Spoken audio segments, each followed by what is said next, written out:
As a fan ng One Piece, siguro naman na alam nating lahat na merong tatlong types ng haki. Ang Armament, Observation, at Conqueror's Haki. Pero alam nyo ba na surface level pa lang itong mga haki na to? May subcategories pa nga na nakapaloob sa kanila. Kaya naman sa video nga na to, aalamin natin ang kabuuhang impormasyon patungkol sa haki. Ano-ano pa ba ang nakapaloob sa tatlong fundamental basic hakis na to? At para umpisahan nga itong topic natin, mapunta na kaagad tayo sa Armament Haki. Basically, nagagawa ng Armament Haki na mapatigas ang parte ng katawan na gusto ng user neto. Nangyayari nga ito sa pamamagitan ng paglalabas ng user ng invisible energy. At dahil nga sa hindi madistinguish ng mga manga readers at mga manonood ng anime itong invisible energy na to, pagtapos nga ng time skip, ginawa na lang itong kulay itim ni Oda. Kaya nga later on, mas noticeable na itong Armament Haki. Ang subcategory naman itong Armament Haki yung tinatawag na Imbue o yung kakayanan ng user na mailagay itong Armament Haki sa isang bagay. Gaya na lang sa espada. Nakita nga natin tong ginagawa nila Zoro pati na ng mga scabbards. Bukod nga sa espada, pwede ring lagyan ng Armament Haki yung mismong Devil Fruit powers mo. Nagre-resulta nga ito sa pagkakaroon ng similar sa Black Flames tattoo. Nakita na nga natin ito kila Big Mom at syempre kay Luffy. Next, may tinatawag nga ring emission. Sa technique nga na to, nagagawa ng user na makapagpalabas ng Armament Haki usually sa kamay ng user at nataturn nila ito into invisible burst. Nakita nga natin ginawa na ito nila Rayleigh pati na netong si Sentomaru. At finally, itong Advanced Armament Haki o yung mas kilala sa Wano sa tawag na Ryu. Kung ako nga ang tatanungin, may explain ko itong Advanced Armament Haki as internal distraction. Since literal ngang ito yung magiging resulta sa paggamit ng technique na to. Kumbaga, kung yung mga normal na suntok, obviously nasa harap mo lang madadamage itong kalaban mo, which is magiging ineffective nga ito sa may matitigas na katawan gaya ni Kaido. Itong Advanced Armament Haki nga ang magiging kasagutan dito. Dahil capable nga itong technique na to na hindi lang makadamage sa surface, bagkos sa mismong internals ng kalaban. Sumunod itong Observation Haki. Nahahati nga sa apat na types itong basic Observation Haki. Ito nga yung Presence, Strength, Emotion, at Intent Sensing. Sa Presence Sensing nga nagagawang masense ng user neto yung presensya ng isang tao kahit gaano pa ito kalayo o kahit nakatago pa ito. Ito nga yung nakita nating ginawa ni Usopp during Dressrosa arc. Ito rin yung ginagamit ni Admiral Fujitora para makaramdam.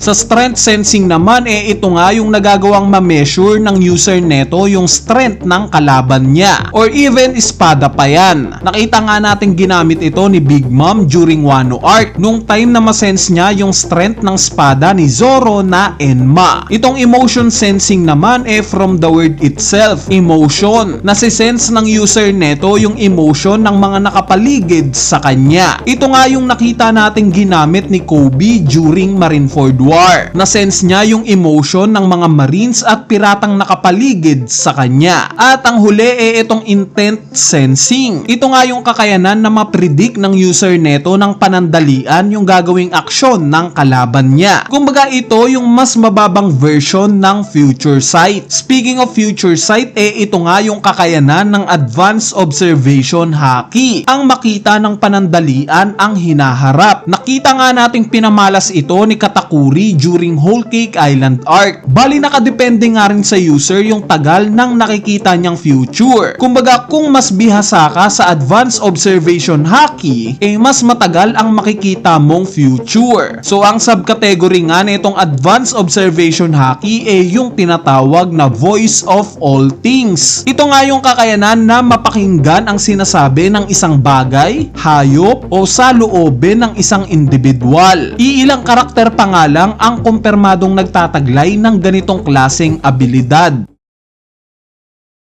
At finally, itong ikatlo at huling type ng haki na Conqueror's Haki. Unlike nga sa dalawang haki na nabanggit natin na armament at observation, itong Conqueror's Haki nga hindi mo makukuha sa training lang. Itong ganitong klase nga ng haki inborn para sa iilang tao. Yes guys, iilang tao lang. Dahil kinumpirma nga na 1 in a million lang sa mundo ng One Piece ang capable gumamit ng Conqueror's Haki. Kaya nga kung mapapansin nyo sa mga listahan, itong Conqueror's Haki lang ang pinaka-kokonting karakter pa lang ang confirmed na nakakagamit neto. So basically, ang kakayanan ng Conqueror's Haki kayang makonquer ng user neto yung will ng isang tao. Kumbaga kung mahina ang will mo, manghihina ka sa gagamit ng Conqueror's Haki. Kaya nga nakakakita tayo ng mga karakter na bigla na lang nahihimatay. Makailang beses na nga natin tong nakikita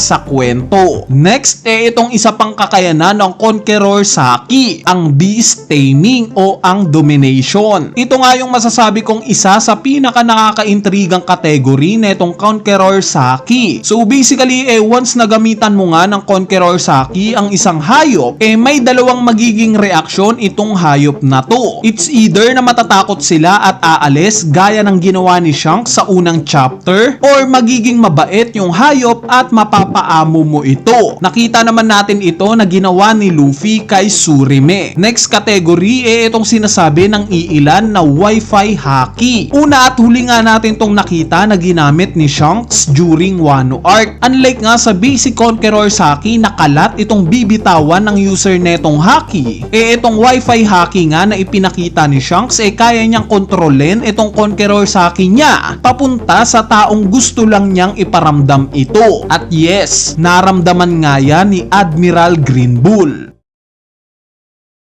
Anyway, ito nga yung kabuuhang diagram ng mga haki at advanced versions neto. Teka, may kulang pa ba? Yes, wala pa nga itong advanced techniques ng Conqueror's Haki. Bali, meron nga itong dalawang types. Itong infusion at itong observation killing. Bali, sa tingin ko nga itong dalawang types na to prerequisite ng advanced armament at advanced observation haki. Kumbaga, kapag pinagsama mo itong advanced Conquerors at advanced armament haki, makukuha mo itong infusion. Kapag pinagsama mo naman itong advanced Conquerors at advanced observation haki, dito mo naman makukuha yung observation killing. Unahin nating i-explain itong infusion. Bali, during Wano Arc nga natin to unang nalaman. Basically, nagagawa ng user neto na ma-infuse itong Conqueror's Haki sa napili niyang bagay o parte ng katawan. Ang resulta nga madadamage neto yung kalaban hindi lang sa external, bagkos pati na rin sa internal. Ang indikasyon nga neto itong hindi pagdikit ng user neto sa aatakihin niya. Gaya na lang ng nakita natin sa atake nila Roger at Whitebeard, or even sa ataking ginawa ni Luffy kay Kaido. So kung yung Conqueror's Haki nga